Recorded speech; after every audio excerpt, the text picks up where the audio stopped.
Today we're going to talk about commitment, and I want to share with you one of the best lessons I ever had about commitment, and this happened on my wedding day. But it wasn't like a big grandiose speech given by my priest during the ceremony. This happened at the back of the church moments before I ever walked down the aisle, and I want to share that with you today.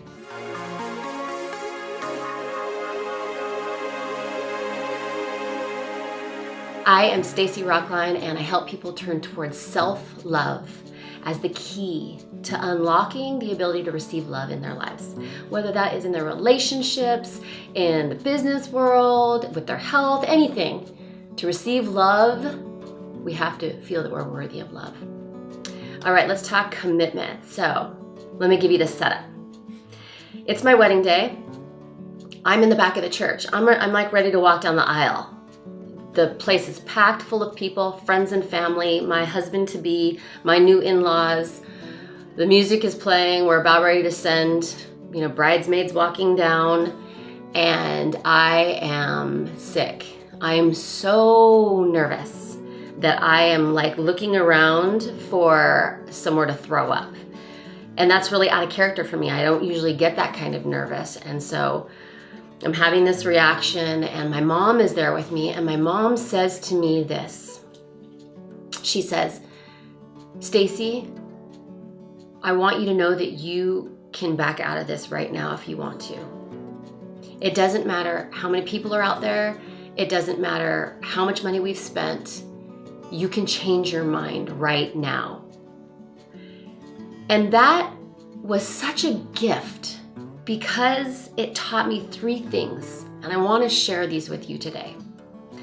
The first thing it taught me was, in that moment, I remembered that this is a big decision.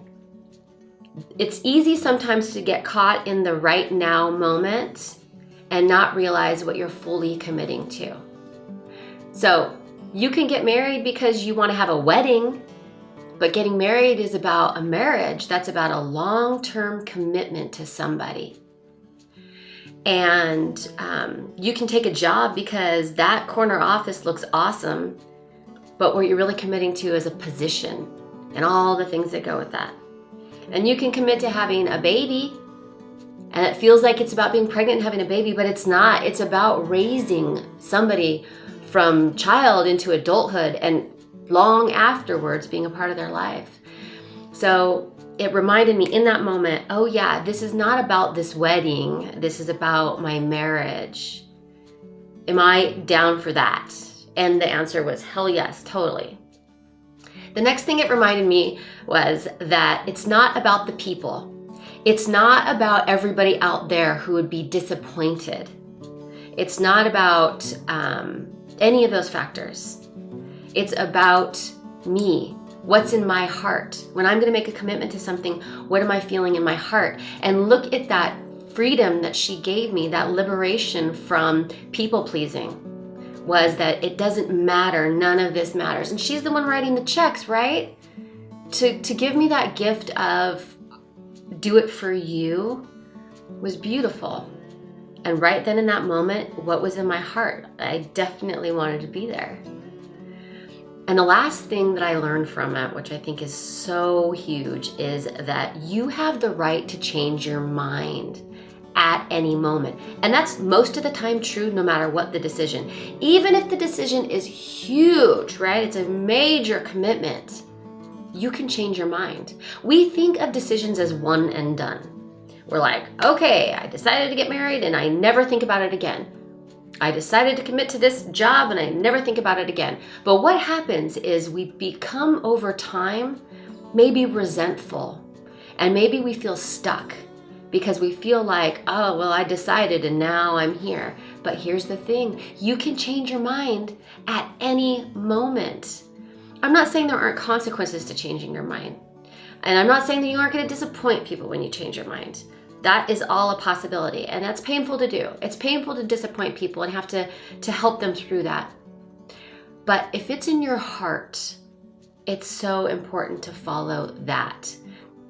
And we start to think about our decisions as a daily thing, it's empowering, right? If you wake up every single day and you ask yourself about your relationship, do I want to be in this relationship today? And the answer is yes, then you're empowered. But if you feel like, I decided a long time ago to move in with that guy, and so now I'm kind of stuck, you feel stuck, right? So you can change your mind at any time, at any moment, if it's in your heart to change it. And it was just such a beautiful, beautiful gift that she gave me and has stayed with me for my entire life, because I've had to do other things, you know? Sometimes you have to quit a job you committed to. Sometimes you quit a career you committed to. I've been there. But if you think about it as you have the right to change your mind, suddenly your life is yours again. So I wanted to share that with you, and I want to give you that gift that she gave me so many years ago. When you're about to make a commitment, say you're on the precipice right now of making a big commitment. Is it about the right now what sounds good, or the long term? Can you down for the long term? And stripping away everybody else from it. Taking away all the disappointment factor of who's going to be disappointed if you make this choice or that choice. What is in your heart? Let that guide you.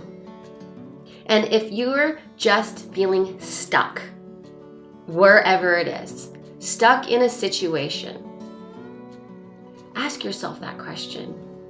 Do I want to change my mind about this? It might have consequences, of course. Do I want to change my mind? And if I don't want to change my mind and I want to choose this, then own your choice. Feel empowered by it. Be in that choice fully. That's what I have to offer you today. Those are the questions I invite you to ask yourself. That's the gift I want to give you. And if you know somebody else who needs this same gift of thinking about commitment in a slightly different way than we are kind of traditionally taught, please share this with them. It might really change how they're feeling. It might change their lives. Thank you for watching, and I will see you next time. Mwah.